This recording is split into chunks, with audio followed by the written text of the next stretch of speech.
दोस्तों नमस्कार, स्वागत है एक बार फिर से आज की बड़ी और ताजा खबरों में। बस आपसे निवेदन है कृपया वीडियो को लाइक कर दें, चैनल को सब्सक्राइब करें और घंटी बटन भी दबा दें। इन पहली बड़ी खबर है, प्रियंका गांधी ने जीता कर्नाटक की जनता का दिल। रैली और रोड शो में दिखा अलग अंदाज। ये आपको बता दें कि कर्नाटक में प्रियंका गांधी ने लोगों का दिल जीत लिया है। रोड शो के दौरान भीड़ में घुसकर सफाई कर्मी महिला को निकाला, फिर साथ में चुनाव प्रचार किया। वहीं एक अन्य वायरल वीडियो में देखा जा रहा है कि प्रियंका गांधी बीच में अपना भाषण रोककर एक शख्स की फरियाद सुनने पहुंच जाती हैं। ये दोनों ही वीडियो अब सोशल मीडिया पर बड़ी तेजी से वायरल हो रहे हैं। आपको बता दें कि इस समय कर्नाटक में धुआंधार प्रचार अभियान चल रहा है, जिसको लेकर प्रियंका गांधी ने भी अपनी पार्टी को जिताने की अपील की है। प्रियंका गांधी लगातार कर्नाटक में रैली और रोड शो कर रही हैं। इस बीच उन्होंने जनता से कांग्रेस पार्टी को वोट देकर जिताने की अपील की। अगली बड़ी खबर, राहुल गांधी और प्रियंका गांधी के बाद अब सोनिया गांधी भी करेंगे प्रचार। कर्नाटक के लिए कांग्रेस पार्टी लगा रही पूरा जोर। ये आपको बता दें कि कर्नाटक विधानसभा चुनाव के लिए 10 मई को वोटिंग होगी और 13 मई को नतीजे आएंगे। कांग्रेस पार्टी इस चुनाव को जीतने के लिए पूरा दमखम लगा रही है। पहली बार गांधी परिवार के तीनों सदस्य चुनावी प्रचार में कूद पड़े हैं। कर्नाटक में राहुल गांधी प्रियंका गांधी के धुआंधार प्रचार के बाद अब पूर्व अध्यक्ष सोनिया गांधी भी 6 मई को पार्टी के लिए हुबली में प्रचार करेंगी। बता दें कि कर्नाटक से गांधी परिवार का पुराना नाता रहा है, चाहे चिक्कमंगलुरु से इंदिरा गांधी की वापसी हो या फिर सोनिया गांधी के बेल्लारी से जीत हो। कांग्रेस पार्टी के पूर्व अध्यक्ष राहुल गांधी की लोकसभा सदस्यता जाने के बाद 2014 और 2019 की पार्टी की करारी हार के बाद कांग्रेस पार्टी की सारी उम्मीदें कर्नाटक पर जा टिकी हैं। पार्टी को लगता है कि अगर कांग्रेस पार्टी कर्नाटक जीत जाती है तो आगे की राह आसान हो जाएगी। आपको बता दें कि फिलहाल राहुल गांधी और प्रियंका गांधी के बाद 6 मई को अब सोनिया गांधी भी प्रचार में कूदने जा रही हैं। अगली बड़ी खबर, बीजेपी के हमलावर रुख के बीच प्रदेश कांग्रेस अध्यक्ष डीके शिव कुमार ने कर दिया बड़ा ऐलान। बोले कर्नाटक में हर जगह बनवाएंगे हनुमान मंदिर। ये आपको बता दें कि कर्नाटक में कांग्रेस पार्टी के घोषणा पत्र में बजरंग दल और पीएफआई जैसे संगठनों पर बैन लगाने के वादों के बाद से बयानबाजी तेज हो गई है। इस पर प्रधानमंत्री नरेंद्र मोदी कांग्रेस पार्टी को घेरते हुए कह रहे हैं कि ये भगवान हनुमान की पूजा करने वालों को ताले में बंद करने की कोशिश है। अपनी रैलियों में पीएम मोदी बजरंग बली के नारे लगाते नजर आ रहे हैं। इस बीच कर्नाटक कांग्रेस के अध्यक्ष डीके शिव कुमार ने चामुंडेश्वरी मंदिर का दौरा करने के बाद कहा कि हमारी सरकार बनने पर पूरे राज्य में जगह जगह हनुमान मंदिर बनवाएंगे। उन्होंने आगे कहा कि इसको लेकर कैसा काम चल रहा है, इस पर एक स्पेशल बोर्ड भी गठित किया जाएगा। उन्होंने आगे कहा कि भगवान हनुमान के सिद्धांतों को युवाओं तक पहुंचाने के लिए स्पेशल प्रोग्राम भी करेंगे। कांग्रेस नेता डीके शिव कुमार ने कहा कि बीजेपी की हनुमान मंदिर को लेकर स्थिति साफ नहीं है। हनुमान भगवान के विचारों को पहुंचाने के लिए हम हर तालुक पर जागरूकता फैलाएंगे ताकि ज्यादा से ज्यादा लोग बजरंग बली के रास्ते पर चलें। अगली बड़ी खबर, भाजपा नेता के.एस. ईश्वरप्पा ने कांग्रेस पार्टी का जला डाला घोषणा पत्र। बजरंग दल को बताया देशभक्त संगठन। ये आपको बता दें कि भाजपा के वरिष्ठ नेता और कर्नाटक के पूर्व मुख्यमंत्री के.एस. ईश्वरप्पा ने बजरंग दल पर प्रतिबंध लगाने का वादा करने वाली कांग्रेस पार्टी को आड़े हाथों ले लिया। इस दौरान उन्होंने कांग्रेस पार्टी के चुनावी घोषणा पत्र की एक कॉपी को जला डाला। ईश्वरप्पा ने बजरंग दल को एक देशभक्त संगठन बताते हुए कांग्रेस पार्टी पर निशाना साधा। उन्होंने कहा कि बजरंग दल पर प्रतिबंध लगाने की बात कहने की कांग्रेस पार्टी की हिम्मत कैसे हो गई। कर्नाटक में 10 मई को होने वाले विधानसभा चुनाव के लिए कांग्रेस पार्टी ने अपना घोषणा पत्र जारी किया था। इस घोषणा पत्र में कहा गया है कि वो जाति और धर्म के आधार पर समुदायों के बीच में नफरत फैलाने वाले व्यक्तियों और संगठनों के खिलाफ कड़ी कार्रवाई करने के लिए प्रतिबद्ध है। अपने घोषणा पत्र में कांग्रेस पार्टी ने कहा कि हमारा मानना है कि नियम और संविधान पवित्र है, इसका कोई भी एक व्यक्ति या बजरंग दल और पीएफआई जैसे संगठन उल्लंघन नहीं कर सकते हैं। हम ऐसे संगठनों पर कानून के तहत प्रतिबंध लगाने के साथ में कार्रवाई भी करेंगे। के.एस. ईश्वरप्पा ने कांग्रेस पार्टी के घोषणा पत्र को मुस्लिम लीग का घोषणा पत्र बताया। उन्होंने डीके शिव कुमार और सिद्धारमैया पर समुदायों के बीच में नफरत फैलाने का आरोप लगाते हुए कहा कि डीके शिव कुमार कहते हैं कि पूरा वो कलेगा समुदाय उनके पीछे है और वही इस पर कर्नाटक के मुख्यमंत्री बनेंगे। वहीं सिद्धारमैया कहते हैं कि पिछड़ा समुदाय उनके साथ है और वो मुख्यमंत्री बनेंगे। कांग्रेस पार्टी के दोनों ही नेताओं पर भड़के ईश्वरप्पा का मानना है कि शिव कुमार और सिद्धारमैया को गिरफ्तार कर दोनों के खिलाफ कड़ी कार्रवाई करनी चाहिए।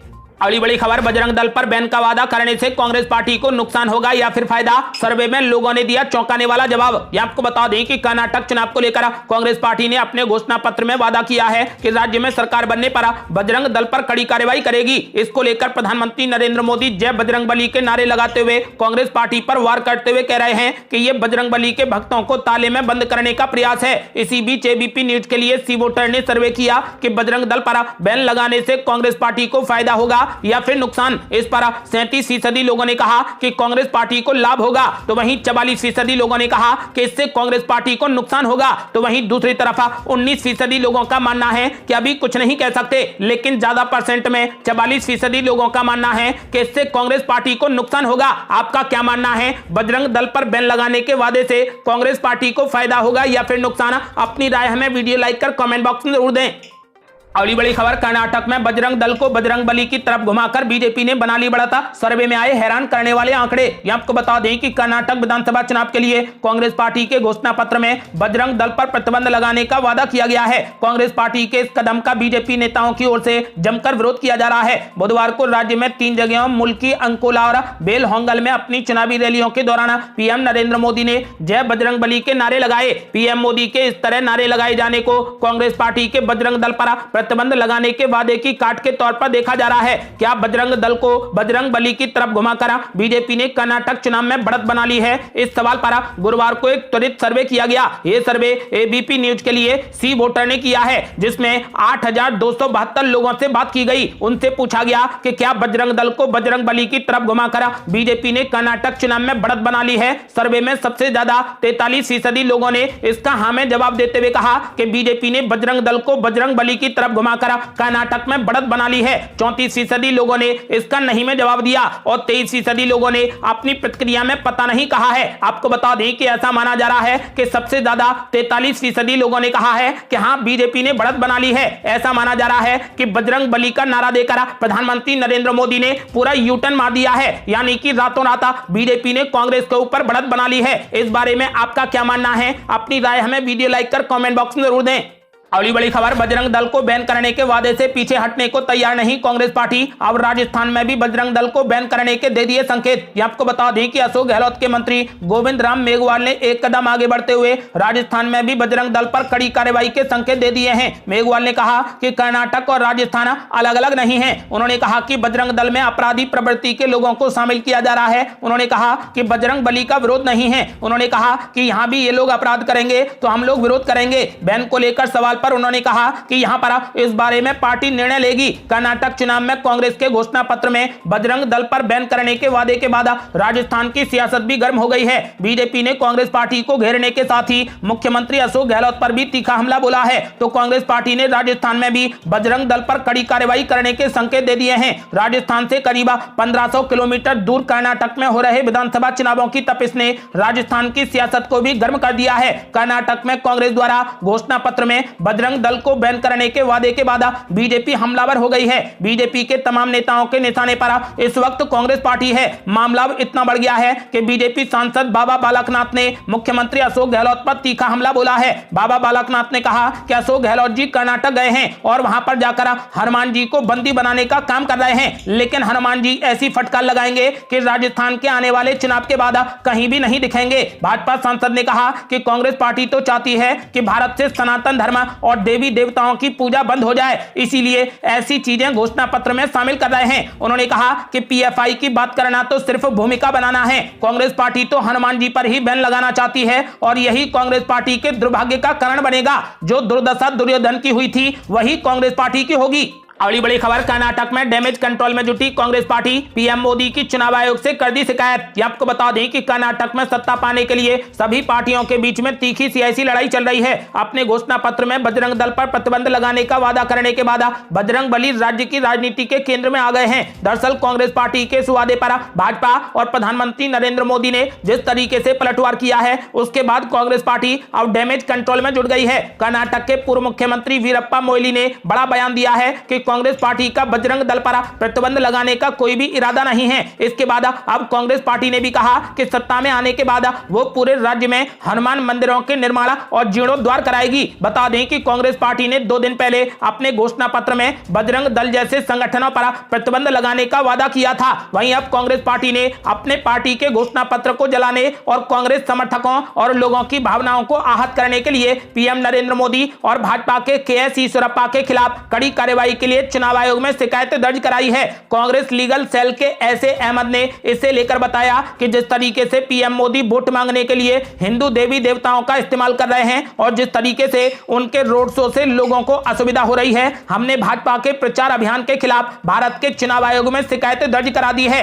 इस संबंध में सुप्रीम कोर्ट पहले ही दिशा निर्देश जारी कर चुका है। कांग्रेस पार्टी के घोषणा पत्र में बजरंग दल पर प्रतिबंध लगाने के वादे को लेकर विश्व हिंदू परिषद और बजरंग दल के कार्यकर्ता विरोध में उतर आए हैं। इसी क्रम में बेंगलुरु में विश्व हिंदू परिषद और बजरंग दल के सदस्यों ने हनुमान चालीसा का पाठ किया। भाजपा सांसद और केंद्रीय मंत्री शोभा करंदलाजे ने भी पार्टी नेताओं और कार्यकर्ताओं के साथ हनुमान चालीसा का पाठ किया है। अगली बड़ी खबर, ममता बनर्जी ने बीजेपी पर बोला जबरदस्त हमला। बोली कर्नाटक में चुनाव के साथ भाजपा का पतन शुरू होता है तो मुझे बेहद खुशी होगी। ये आपको बता दें कि पश्चिम बंगाल की मुख्यमंत्री ममता बनर्जी ने एक बार फिर भाजपा पर जबरदस्त हमला बोला। उन्होंने कहा कि अगर कर्नाटक में 10 मई को होने वाले विधानसभा चुनाव के साथ भाजपा का पतन शुरू होता है तो मुझे बेहद खुशी होगी। ममता बनर्जी ने टीएमसी के जनसंपर्क अभियान में एक संबोधन के दौरान भाजपा पर अपने हितों के लिए हिंदू धर्म को बदनाम करने का भी आरोप लगाया। उन्होंने कहा कि भाजपा जितनी जल्दी सत्ता से बाहर होगी देश के लिए उतना ही अच्छा होगा। ममता बनर्जी ने कहा कि कर्नाटक विधानसभा चुनाव में बीजेपी को वोट ना दें, अपनी पसंद की किसी भी पार्टी को वोट दे दें। मुझे खुशी होगी अगर बीजेपी का पतन कर्नाटक से शुरू होता है। दिल्ली पुलिस और प्रदर्शनकारी पहलवानों के बीच जंतर मंतर पर हाथापाई को लेकर केंद्र सरकार पर निशाना साधते हुए ममता बनर्जी ने आश्चर्य जताया कि कितनी केंद्रीय टीमों को वहां पर भेजा गया। उन्होंने कहा कि आंदोलनकारी पहलवानों पर रात दिल्ली में पुलिस ने हमला किया, कितनी केंद्रीय टीमों को वहां पर भेजा गया। भाजपा को अपना रुख स्पष्ट करना चाहिए। अगली बड़ी खबर, झड़प के बाद पहलवानों ने लगाए गंभीर आरोप, कहा नशे में था दिल्ली पुलिस का जवान। अब डीसीपी ने बताई सच्चाई। ये आपको बता दें कि दिल्ली के जंतर मंतर पर पहलवानों के धरने के बीच में हाई वोल्टेज ड्रामा हुआ। इसके बाद भारी संख्या में पुलिस बल को तैनात कर दिया गया। मालूम हो कि प्रदर्शन कर रहे पहलवानों के साथ में पुलिस की झड़प हो गई थी। इसके बाद पहलवानों ने पुलिस पर कई गंभीर आरोप लगाए थे। हंगामे के बाद गुरुवार सुबह भी पुलिस की सख्त निगरानी रही। पुलिस ने धरना स्थल के पास बैरिकेडिंग भी लगा दिए थे। बता दें कि आम आदमी पार्टी के नेता सोमनाथ भारती पहलवानों के लिए बिस्तर लेकर पहुंचे थे। इसके बाद हंगामा शुरू हो गया। अब इस मामले में पुलिस का बड़ा बयान सामने आया है। डीसीपी प्रणव तायल का कहना है कि विधायक सोमनाथ भारती बुधवार रात जंतर मंतर पर आए थे। वो अपने साथ कुछ फोल्डिंग बेड लेकर आए थे, लेकिन बिना किसी परमिशन के ही वो सारा सामान लेकर जंतर मंतर पर पहुंच गए थे। उनके पास में कोई भी परमिशन नहीं थी। इस दौरान पहलवान सोमनाथ भारती के समर्थक और पुलिस के बीच में मामूली सी झड़प हो गई। डीसीपी के मुताबिक झड़प में दिल्ली पुलिस के 6 जवान घायल हुए हैं। इसमें महिला पुलिस जवान भी शामिल है। उन्होंने कहा कि आरोप लगा था कि हमारे पुलिस स्टाफ नशे में थे, लेकिन ऐसा कुछ नहीं। कल रात पहलवानों के द्वारा जिस पुलिसकर्मी पर शराब के नशे में ड्यूटी पर आने का आरोप लगाया गया था, उनके एमएलसी में एल्कोहल यानी शराब नहीं पाई गई है। डीसीपी ने कहा कि बुधवार रात लॉ एंड ऑर्डर का इशू हो रहा था। स्वाति मालीवाल को भी बैरिकेड के पास में आने से रोका गया था। उन्हें हिरासत में लेकर फिर से छोड़ा गया था। फिलहाल दिल्ली पुलिस इस मामले की जांच कर रही है। उन्होंने कहा कि 2 प्रदर्शनकारियों को भी चोटें आई थीं। ये जांच का विषय है। शिकायत पर जो भी डिटेल आएगी वो शेयर की जाएगी। अगली बड़ी खबर, पहलवानों से बोला सुप्रीम कोर्ट, आप एफआईआर चाहते थे, एफआईआर हो गई, अब निचली अदालत में जाओ। ये आपको बता दें कि कुश्ती महासंघ के अध्यक्ष ब्रजभूषण शरण सिंह के खिलाफ एक बार फिर पहलवान सुप्रीम कोर्ट पहुंचे। पहलवानों को सुप्रीम कोर्ट ने निचली अदालत में जाने की सलाह दी। चीफ जस्टिस डीवाई चंद्रचूड़ की बेंच ने कहा कि आपकी मांग एफआईआर दर्ज होने की थी, जो हो गई है। सुप्रीम कोर्ट ने कहा कि अब यदि आपकी कोई मांग है तो फिर मजिस्ट्रेट कोर्ट या फिर उच्च न्यायालय जा सकते हैं। इसके साथ ही सुप्रीम कोर्ट ने अपने पास इस मामले को बंद करने की बात कही। इस तरीके से पहलवानों के पास अब निचली अदालत में जाने का विकल्प खुला है। महिला पहलवानों के वकील नरेंद्र हुड्डा ने सुनवाई के दौरान कहा कि अदालत को सुप्रीम कोर्ट के एक रिटायर्ड जज को जांच की निगरानी सौंपनी चाहिए। उन्होंने कहा कि दिल्ली पुलिस के व्यवहार को देखिए, मुझे इस बात में कोई संदेह नहीं कि यदि सुनवाई यहां पर बंद हुई तो पुलिस पैर वापस खींच लेगी। इस पर सुप्रीम कोर्ट ने कहा कि हमारे आदेश में आपको हाई कोर्ट या फिर मजिस्ट्रेट के पास में जाने की छूट दी गई है। बेंच ने कहा कि हमें जानकारी है कि यह अर्जी एफआईआर के लिए थी। हम ये नहीं कह रहे कि ये मामला मॉनिटरिंग के योग्य नहीं है, लेकिन आप इसके लिए हाई कोर्ट जा सकते हैं। सुप्रीम कोर्ट ने कहा कि यहां पर याचिका दाखिल करने का मकसद पूरा हो गया है। पहलवानों की मांग पर एफआईआर दाखिल हो गई है और उन्हें सुरक्षा भी मुहैया करा दी गई है। अब हम इस स्टेज पर इस केस की कार्रवाई को बंद करते हैं। यदि याचिकाकर्ता कुछ और चाहते हैं तो फिर वे मजिस्ट्रेट अथवा हाई कोर्ट के समक्ष याचिका दाखिल कर सकते हैं। अगली बड़ी खबर, सुप्रीम कोर्ट के आदेश के बाद बोले पहलवाना, सुप्रीम कोर्ट का आदेश झटका नहीं है, प्रदर्शन रहेगा जारी। ये आपको बता दें कि भारतीय कुश्ती महासंघ के प्रमुख ब्रजभूषण शरण सिंह के खिलाफ यौन उत्पीड़न के आरोपों की याचिका पर सुनवाई बंद करने के सुप्रीम कोर्ट के फैसले को प्रदर्शनकारी पहलवानों ने किसी तरीके का झटका मानने से इनकार करते हुए गुरुवार को कहा कि वे अपना विरोध जारी रखेंगे। पहलवान ब्रजभूषण की गिरफ्तारी की मांग को लेकर 23 अप्रैल से धरने पर बैठे हैं। उनका आरोप है कि WFI प्रमुख ने एक नाबालिग सहित 7 महिला पहलवानों का यौन उत्पीड़न किया है। सुप्रीम कोर्ट ने महिला पहलवानों की याचिका पर कार्रवाई बंद कर दी, जिन्होंने भारतीय कुश्ती महासंघ के अध्यक्ष के खिलाफ यौन उत्पीड़न के आरोप लगाए हैं। उच्चतम न्यायालय ने इससे पहले इस बात का संज्ञान लिया कि मामले में प्राथमिकी दर्ज की जा चुकी है और 7 शिकायतकर्ताओं को पर्याप्त सुरक्षा भी प्रदान की जा चुकी है। आपको बता दें कि सुप्रीम कोर्ट ने कहा कि अब इस मामले की सुनवाई आप हाई कोर्ट में करा सकते हैं।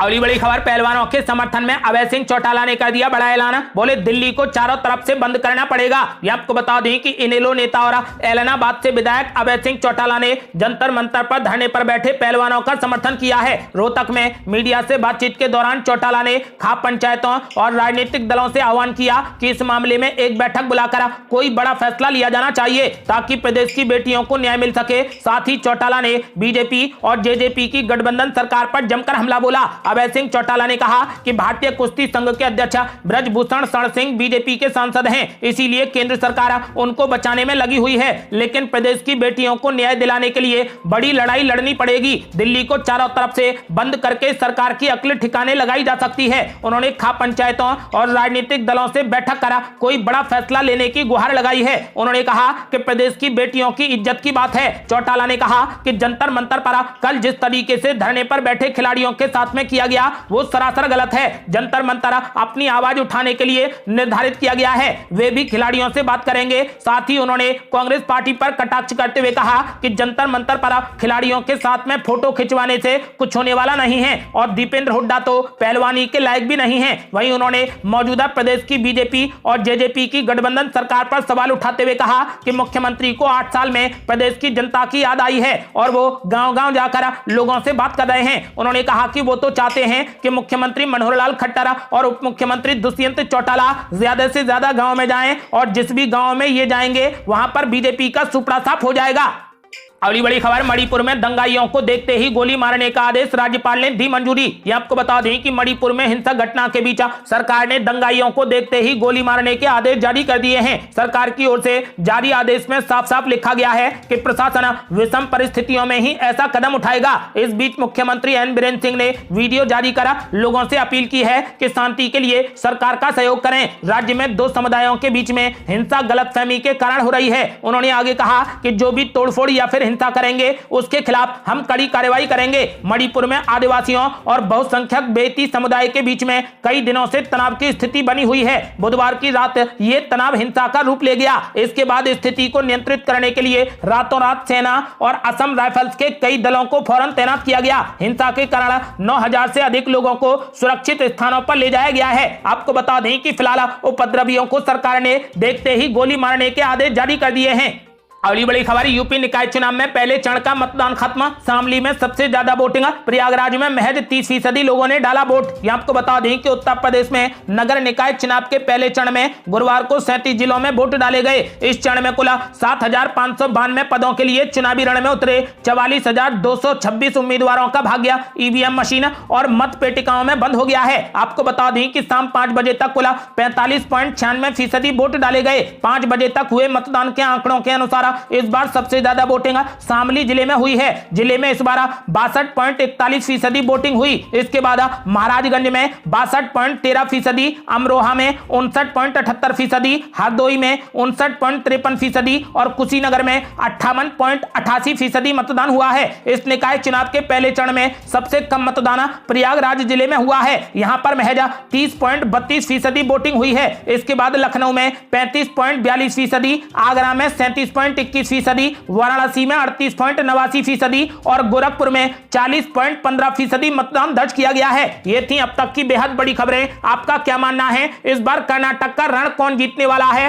कांग्रेस या फिर बीजेपी? अपनी राय हमें वीडियो लाइक कर कमेंट बॉक्स में जरूर दें। ऐसी ही ताजा और न्यू अपडेट जानने के लिए हमारे चैनल को लाल बटन दबाकर सब्सक्राइब करें और घंटी बटन भी दबा दें। जल्दी मिलते हैं बड़ी अपडेट के साथ, तब तक के लिए जय हिंद, जय भारत।